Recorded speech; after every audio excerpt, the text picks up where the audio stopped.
Yes, good afternoon, everyone. My name is Monika Hauck. I'm the founder of two Düsseldorf-based organizations, Change Room and Repair Rebels. To show some appreciation to our growing international community, we decided to hold this talk in English language. So today I want to talk about circular fashion, a topic which I'm deeply passionate about. Why is that? Circular fashion. Why do I care about circular fashion? I was born and raised in a post-Soviet Union Lithuania, where clothes were still being made at home, were repaired, were loved, and passed through generations. For me, fashion was never a disposable good. Fashion was always an investment. Since I was 15, I worked as a fashion model. I love fashion. I love the fashion industry. Later on, once I was doing my PhD and was researching open and collaborative innovation, I came to realize how broken the fashion industry really is. I also founded the Entrepreneurship Center and was doing a lot of research in the field of disruptive innovation, founded Change Room, which is a think tank for sustainability and innovation in fashion here in Düsseldorf. And since 2021, I'm working on a digital platform which is called Repair Rebels. So circular economy in the fashion industry. Unfortunately, very often it is being seen as a disruptive innovation. Why disruptive innovation? Because for large companies to really adopt the circular economy business models, they often need to disrupt their traditional business models. And not everybody is really willing to take the risk. On the other side, circular economy business models typically do not represent a large market for big companies to really care enough. So they might try and do some pilot projects, but it is still not meeting the revenue growth potential, and that's why they are not being taken serious. And as a result, a lot of startups are entering the industry and trying to disrupt the incumbents. While we might be scared of disruptive innovations, circular economy is nothing new. It's not a new concept. Circular economy is as old as humankind.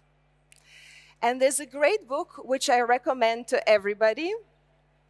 It's called The Circular Economy, The User's Guide by Professor Walter Stachel, who is a member of Club of Rome and actually the inventor of the term circular economy. He says that we as a society, we went through different stages of circular economy. So first, back centuries ago, we were in a circular society. Circular society was based on scarcity of products and resources. So people used to repair and share goods out of the need. And it was not based on monetary exchange. Later on, in the post-industrial times, we're entering the individual circular society. The individual circular society is actually based on us, consumers who we care about the environment and think that that's the right thing to do to start using goods and services more circular. But what we really need to move forward is the circular industrial economy, which is driven by firms' willingness to use the resources as long as possible. And it is assisted by technology. Circular economy business models, according to European Commission, also offer a lot of potential for innovation in Europe and all over the world, and a lot of new job creations. So there's actually nothing that the industry should be scared about, but should be willing to experiment and work with. Indeed, Ellen MacArthur Foundation predicts that circular economy business models in fashion offer a huge opportunity. And it is expected by 2030 that 20% of all fashion industry business will be represented by business models like resale, rent, repair, and remake. And one thing what is clear for me, that all these business models like resale or rent cannot function without a healthy repair industry. And this is the reason why I founded Repairables. Repairables is B2C to B platform for fashion repairs, for textile and shoe repairs. Our ambition is to make fashion repairs as easy and as fun as buying new. And we are pioneers in the market and trying to create a new segment in the whole fashion universe, which is called care and repair, and radically change the way we consume fashion. So what's the problem that we are solving? Well, that the industry has a problem and a huge waste problem in the meantime is a known fact. But also, as a consumers, we forgot the skill of repairing and actually don't even know where we could repair stuff. There's a study by Zalando which says that around 60% of consumers in Germany say that repairing is important to them, but only about 20% do it. Why is so? Because very often repairing is seen as too exhaustive and unfashionable. This is also caused due to the fact that the local repair industry hasn't changed in the last 100 years. There are still very small repair shops, not digital, operating with pen and pen business keeping. And these businesses, unfortunately, were not able to stay relevant to the modern day fashion consumers who are used to buy clothing in beautiful department stores or well-designed online stores. And by doing Repairables, we want to change that. We are bridging the gap between digital fashion consumers and very analog repair industry providers. We curate craftsmen, we offer online payment, pickup and delivery in Cologne and Düsseldorf, as well as transparency. We show our partners with whom we work and offer quality guarantee. And foremost, we are trying to create a strong brand that people are proud to be associated with, that people are proud to talk about their repairs.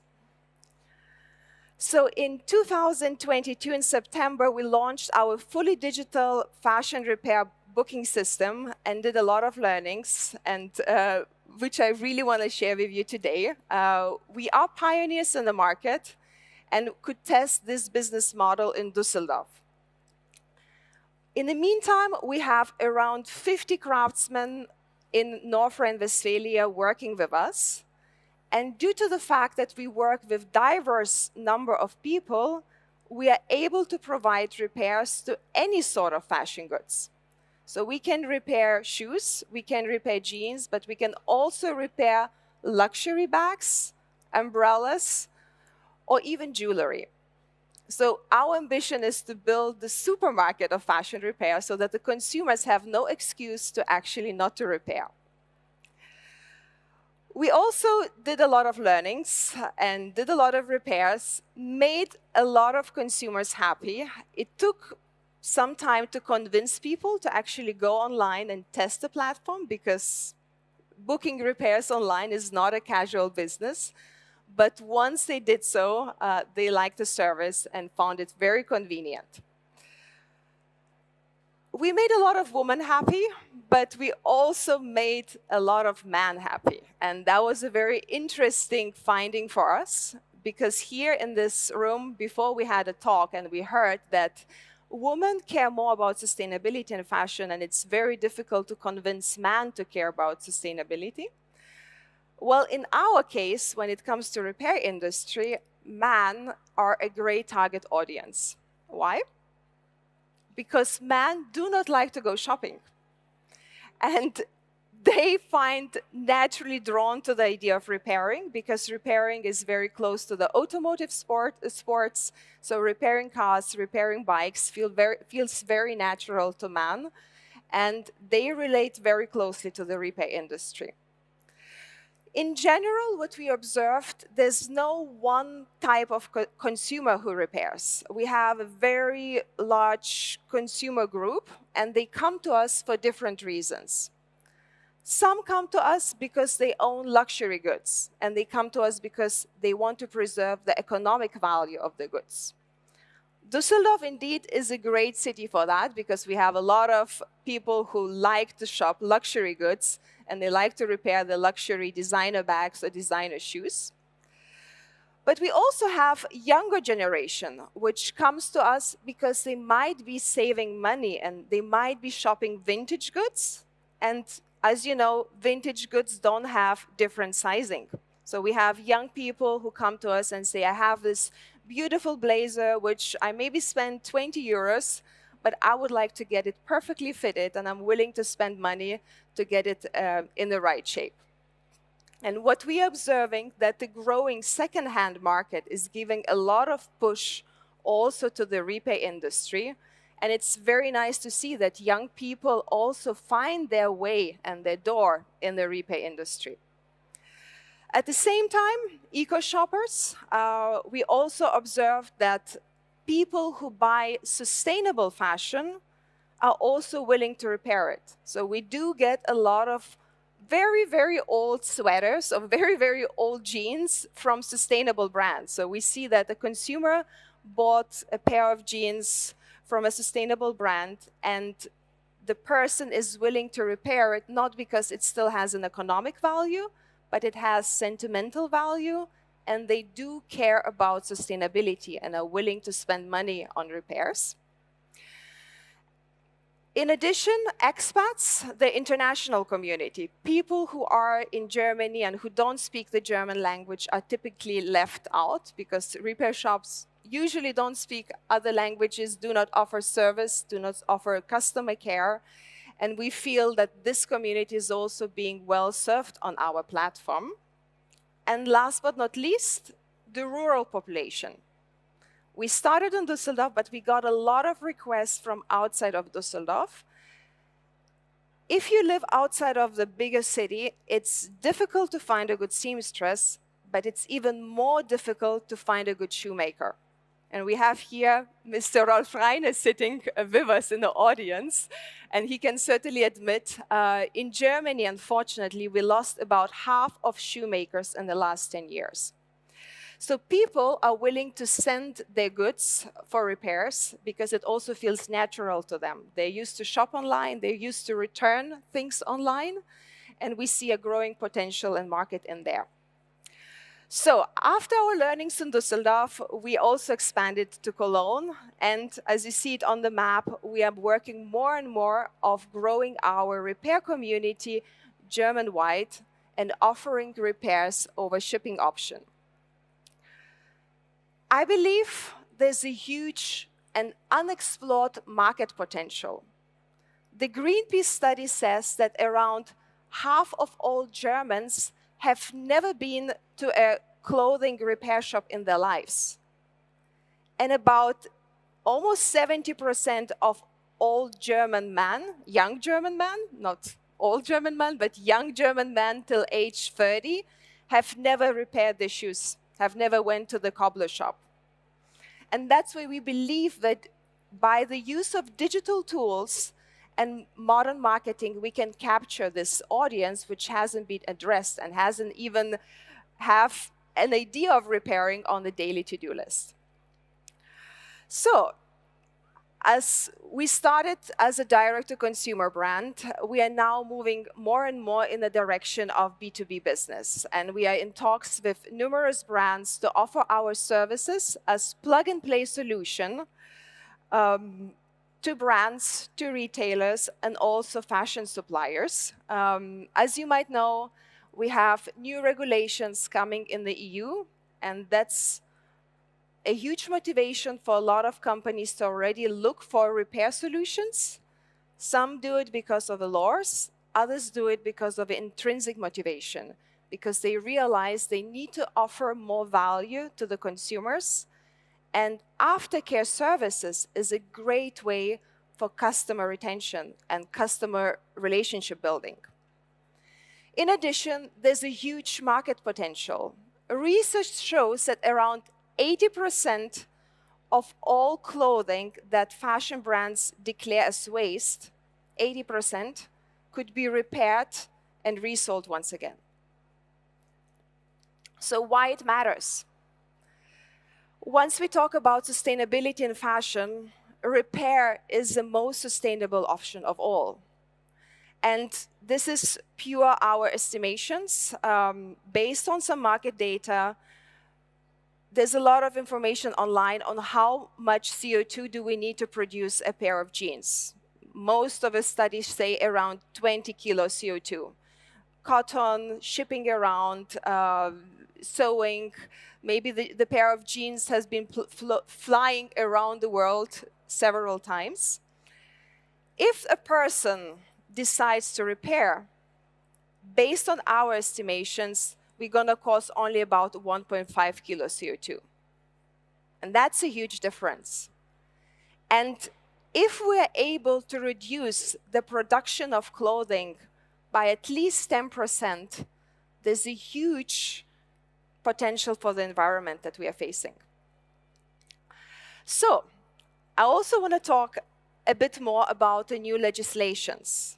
As some of you have heard about the European Green Deal, and one of the laws which will be definitely very relevant is the extended producer responsibility laws.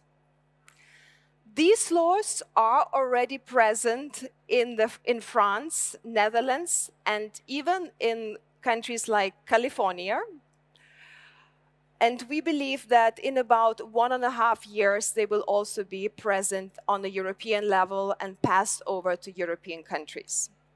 It's very likely that all fashion brands which produce and sell in Europe will have to provide care and repair information, that the warranty years will be extended from 2 to eventually 3 years.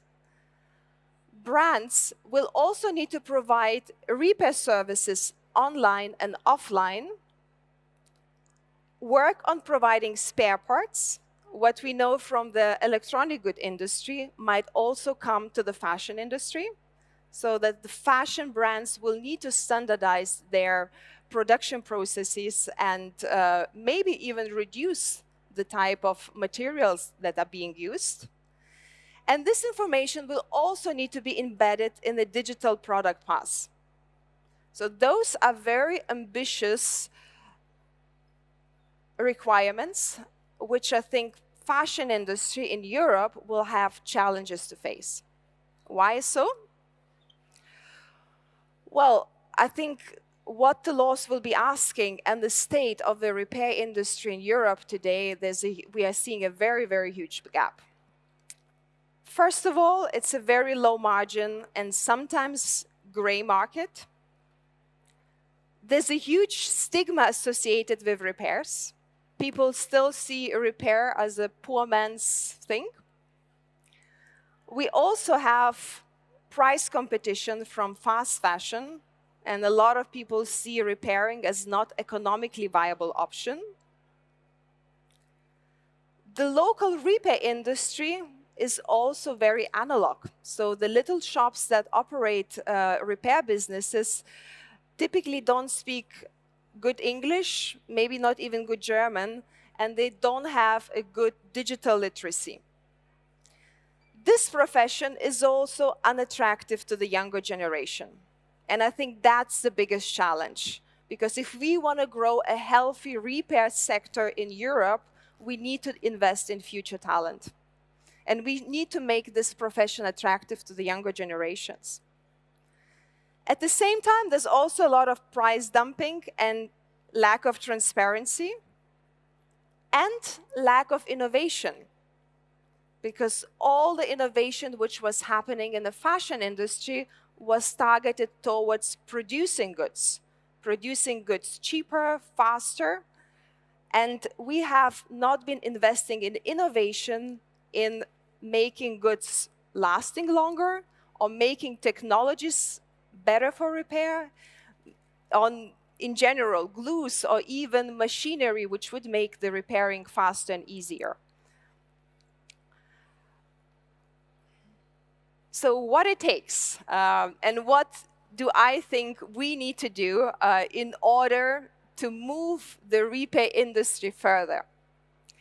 I think today, and that's an appeal to all the fashion brands here as well, we have a unique opportunity to shape that industry, because this industry is barely existing and we can shape it for good. And we need to take the responsibility to make sure that we have the right incentives and we can build a sustainable repair industry in Europe. What it takes: consumer education. A lot of young people don't even have repair on their mind map. Repair is not even an option. People don't learn to repair at schools no longer. So even on our platform, we get a lot of requests from consumers, young consumers, asking if we can repair jeans. So we have to smile and say, yes, of course, but we realize what knowledge gap we have in the industry or among the consumers. At the same time, brands need to be willing to educate the consumers. We have a lot of brands which do offer repair services, but they hide it somewhere where nobody can actually find it. And then a lot of brands say, well, consumers do not want to repair, they don't care about the repair. But then the question is, have you been promoting this service well enough? And I think we also need to work on creating that demand and explaining consumers the value of repair and the necessity of repair. We also need to invest in local craftsmanship, and that's the huge, huge topic. We need to work closer with Chamber of Commerce and maybe even rethink the education that we have in the repair sector. Maybe we do not need to study for 3 years in order to become a shoe repairer or to become a textile repairer. And we need to think of new educational programs that maybe we can teach a lot of people repair skills faster and provide them new job opportunities. Third thing, software. The repair industry is completely analog, and even large brands are dealing with repairs completely analog. And we need to invest in software tools. As a society, we are exploring space tourism. We are technologically so far away. But in the fashion industry, and especially in the repair industry, we are not using technology at all. So we need to invest in software tools as well. A reverse logistics, well, repair, it's not only one-way street. We also need to get the goods and also return the goods. To make it attractive for consumers, we need to think of multi-channel strategy. So maybe a consumer brings the goods to the repair shop, but it gets it shipped back by post or by a courier service. We also need governmental support. Government needs to take fashion industry in Germany more serious and also address the repair sector more serious. I think it's complete nonsense that we are still paying 19% VAT tax on repairs. We need to create more incentives for consumers to go to the repair shops, but also more incentives for people to do the repair business. And finally, as an industry, and as an industry as a whole, as brands, as retailers, as suppliers, we need to have more courage. We need to have more courage to really go in and work on circular economy business models. Not just do pilots and hide them somewhere and just do a small test. At the same time, also collaboration, because industry needs to work together. We need to work together to build a healthy repair sector in Germany and Europe. And only if the fashion brands will be collaborating with one another, we can create a repair industry for good. So on that note, on the note of courage, I have a quote from Professor Walter Stachel, the author of the book I showed you before. I had the pleasure to have him as a guest in one of my events, and a few weeks ago I was having a talk to him, and he said a beautiful quote which he allowed me to quote in my presentation. And he says, "Only real men wear repaired suits." And I just love it because it just shows that you need to have a lot of self-confidence to wear repaired clothing. And you need to be bold to do so. So this is what I'm wishing for the whole fashion industry, to have more courage and more boldness and work on real circular economy solutions in fashion. Because I believe the only sustainable future in fashion is circular. Thank you.